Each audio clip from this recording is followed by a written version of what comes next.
what else to do. All right, so with that, let's get into this because this is historic. This is historic. What happened in the U.S.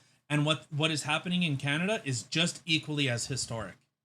So let's start with this. So this is from the National Post. So Mark Mendicino defends RCMP's use of spyware. Says rigorous protections are in place. So Public Health Safety Minister Mendicino defended the RCMP's use of spyware, telling MPs that the technology is used sparingly. Nope, because they're already using in the Arrive Can app. They already pushed a lot of this stuff through. Okay, so already from the outset, this dude's full of shit. What else is new? Sparingly, and always with judicial approval. Judicial. No, you actually went outside of the bounds of Parliament in order to enact the Emergencies Act. So at what point? At what point is this just government just dictating what you can and cannot do? So Mark Mendicino defends RCMP's use of spyware as rigorous protections are in place. Mendicino said officers with special training are used and provided detailed requests for warrants to judges. Well, weird, because the whole Freedom Convoy was done outside of a judge. How crazy is that, hey? Yeah. Mendicino testified before the House of Commons Committee on the Access to Information and Privacy on Monday.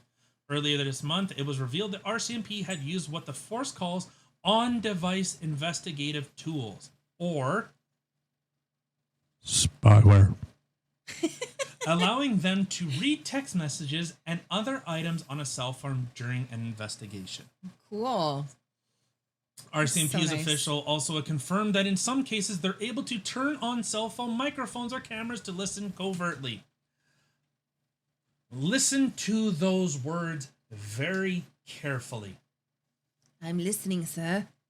RCMP officials confirmed that in some cases they're able to turn on cell phone microphones or camera to listen covertly. Mendicino said the tools are used sparingly and they must be approved in advance by a judge. Well, what did they do for the Freedom Convoy? They geotagged them, they froze their bank accounts, they canceled license, they literally shut down a constitutionally protected activity to protest and petition your government for a list of grievances. And they said, no, we are going to track you. Even that bald mother from Ottawa, the Ottawa police said, it doesn't matter where you go, we will find you. You know what? This just like, I just kind of got this thought that, okay, do you remember in the movie that we were watching, What is a Woman? Yeah. How in one point that they were making, because, you know, someone hurt, their feelings were hurt because somebody didn't identify them as the proper gender. It was affecting someone's like right to life. Yeah. Yet you have a government who, okay, so somebody accidentally calls you a she when you look like a she instead of a he, which is how you feel you are on the inside, I guess. And that is, you know, ruining your right to life. And, yeah. But yet the government can quite literally freeze your bank accounts, take away your licenses. Arbitrarily. And literally, not just by words, literally take away your right to life. Yeah. In order to push, again, this idea. So to continue on, so Mendicino said the tools are used sparingly and they must be okay. Blah. Yeah, right. There are rigorous protections which are put into place prior to the authorization of this particular technique, including applications which must go to a superior court judge. RCMP officials said the tools have been used in 32 investigations to surveil 49 devices since 2017. Unfortunately, I'll say this.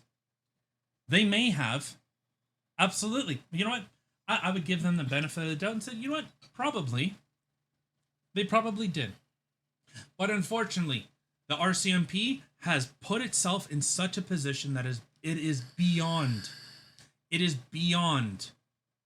a trusted institution, a policing force.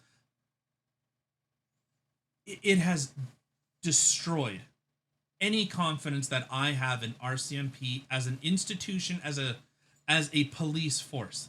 That's what they have done.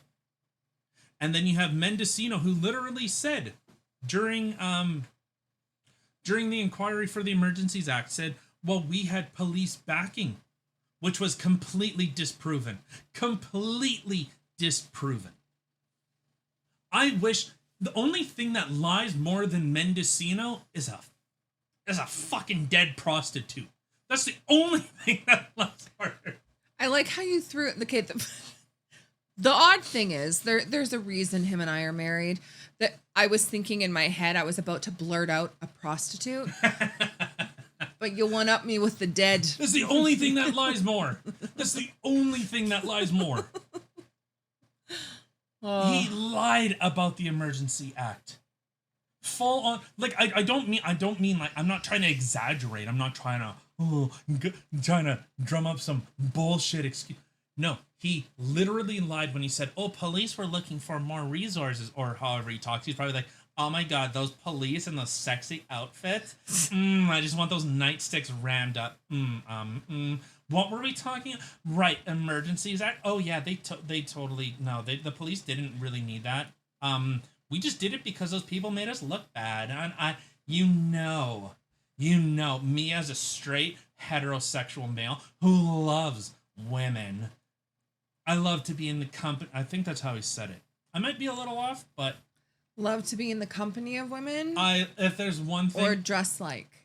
Just wondering. She said it, not me. She said it, not me. But it was complete. It was a complete lie. So you know what? The thing is, you have soiled your reputation. You have soiled these institutions for what? Yes, soiled it. That's always my big question. At what cost?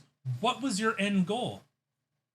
You lied about the Nova Scotia thing. You compromised an investigation in order to push gun control laws through. Yeah.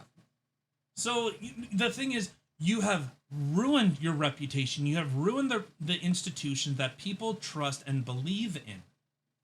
That we no longer, for me, I no longer support any of those institutions, and I would be super fucking skeptical of anything that invades someone's privacy, whether lawful, a citizen, or someone committing crimes. Because the whole ArriveCan app, like I brought up, it was made by Justin Trudeau's buddies. So, those are the people that got $10 million. This is the We charity where they were Justin Trudeau's friends. That was a no-bid contract. Yeah. Oddly enough, the ArriveCan thing was a no-bid contract for $10 million. Wonder how much that big guy got under the table. Oh, yeah. Pedo Peter. I'm sure he got a bunch. But that was a clip from our daily show. We're offended. You're offended. We record Monday to Thursdays live on Rumble at 8 p.m. Central Time. Don't be late.